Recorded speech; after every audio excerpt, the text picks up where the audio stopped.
မိကွန်းရှောက်ခွင့်ပြုတော်မူပါဗျာဘုန်းကြီးเจ้าတွေမှာမင်္ဂလာဆောင်လို့ရပါသလားဗျာတပည့်တော်မြင်မှုတာကတချို့ဘုန်းကြီးเจ้าတွေမှာဆိုရင်မင်္ဂလာ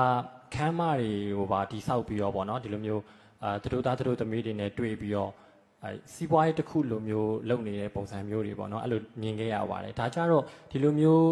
ပြုခွင့်ပေးထားတဲ့ဒီတန်ဃာတော်တွေအနေနဲ့ကဘယ်လိုမျိုးအာဘတ်တင်ပါတယ်လဲဗျာဘယ်လိုမျိုးအပြစ်မျိုးထိုက်ပါတယ်လဲအားလေးသိချင်ပါတယ်ဗျာအေးလေခမ်းမကိုငှားစားကြတဲ့ကအပြစ်ကဖြစ်နေပြီလေနော်ခမ်းမကိုပတ်စံပေးပြီးတော့ငှားစားကြတဲ့ဆိုကြတဲ့ကအပြစ်ဖြစ်သွားပြီရဟန်းတော်တွေဆိုတာကဘုန်းတို့အတိုးပေးတာလို့အဲ့လိုငှားစားတာတော့မလုပ်ကောင်းဘူးလေအပြစ်ရှိတယ်ဟိုကပ္ပိယတွေလုပ်တယ်ဆိုတော့ဘုန်းကြီးပယောကမပေါ့တမျိုးတမျိုးပေါ့နော်ဘုန်းကြီးကိုယ်တိုင်ငါ့ဟိုဒါပတ်စံအတိုးပေးတာတို့အခန်းငှားစားတာလို့ဆိုတာအကုသိုလ်ပဲအကုသိုလ်လည်းဖြစ်တယ်ဝိနည်းအဖြစ်လည်းရှိတယ်နောက်ခုနကလို့နော်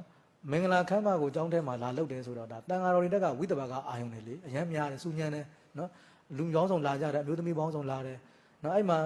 တခြင်းတွေဖွင့်နေဆိုတော့တန်ဃာတွေနဲ့ဘလို့မှမအပ်ဆက်ဘူးလေအဲ့တော့နိစ္စဂီတာသီလတွေလည်းအများကြီးကျိုးတယ်ဒါရဲ့အားဖြင့်တော့မင်္ဂလာဆောင်တဲ့ကျောင်းနဲ့ဘာဆိုင်လဲဆိုရင်ဘာမှမပတ်သက်ပြီမဲ့ဆက်နွယ်မှုတွေရှိနေတယ်ငွေရေးကြေးကိစ္စတွေဝိတ္တဘာကအာယုံကိစ္စတွေနိစ္စဂီတာကိစ္စတွေအများကြီးဆက်သွယ်မှုတွေရှိတယ်ဒါကြောင့်အဲ့နာတွေထောက်ဆက်တော့အားဖြင့်ကျောင်းတိုင်းနဲ့မင်္ဂလာဖောင်ဘလို့မှမအပ်ဆက်ဘူးမလုပ်သင့်ဘူးဘာလို့ကျောင်းတိုင်းဆိုတာကတိတ်ဆိတ်ညင်သေးရမယ်လေဆိုရရှင်ကစုညံတာကိုမကြိုက်ဘူးလို့ပြောထားပြီးသားလေအဲ့ကြောင့်တိတ်ဆိတ်ညင်တဲ့မှာဖြစ်တဲ့ကြောင့်ဦးဇင်းတို့ဘာသာရေးကိစ္စတွေလုပ်ရင်တောင်မှဘာသာရေးကိစ္စဆိုတာဥပမာဦးဇင်းတို့ဘာခေါ်မလဲဂုဏ်ပြုပူဇော်ပွဲတို့နောက်တကဦးဇင်းတို့ကထိန်ပွဲတို့ဒါဘာသာရေးကိစ္စတွေဘာသာရေးကိစ္စလုပ်ရင်တောင်မှစုညံခွင့်မရှိဘူးနော်စုညံလို့မရအောင်ဟာကထိန်ပွဲလုပ်တာပဲဘာသာရေးလုပ်တာပဲဆိုတာအဲ့လိုမျိုးလာမှအကြောင်းမပြနဲ့ဘုရားမကြိုက်ဘူးလေတချို့ကဘာသာရေးကိုအကြောင်းပြပြီးတော့အပျော်တွေထည့်ကြတဲ့အခါမှာဘာသာရေးကလူတွေအမြင်မှာ